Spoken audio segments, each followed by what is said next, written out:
ताज्या बातम्यांसाठी ठाणे वृत्तांतला सबस्क्राइब करा आणि बेल आयकॉनवर क्लिक करा आणि पाहत रहा ठाणे एकसंग, फक्त ठाणे वृत्तांत सोबत। संजय सखाराम भोईर या प्रॉपर्टी ब्रोकरची हत्या सुपारी दिल्याच्या संशयातून झाल्याचे पोलीस तपासात उघड झाले आहे। मानपाडा पोलिसांनी 36 तासात या हत्येचा उलगडा केला असून आरोपी विकास श्याम पाटील याला अटक केली आहे।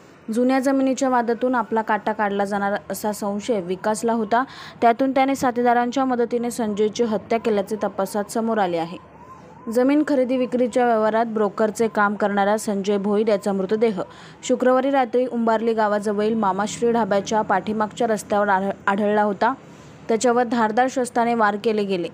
या प्रकरणी मानपाडा पोलीस ठाण्यात अज्ञात आरोपी विरोधात गुन्हा दाखल झाला होता। या गुन्ह्याच्या तपासकामी सहाय्यक पोलीस आयुक्त सुनील कुराडे यांच्या मार्गदर्शनाखाली वरिष्ठ पोलीस निरीक्षक विजय कादबाने यांनी 3 पथक नेमले होते।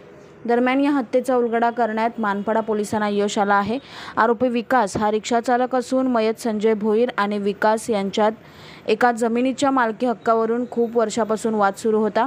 या वादातून भोईर यांनी आपल्याला जीवे ठार मारण्यासाठी सुपारी दिल्याचा संशय विकासला होता व या संशयातून विकासने आपल्या एका साथीदारांसह भोईरची हत्या केल्याचे तपासात उघड झाले आहे।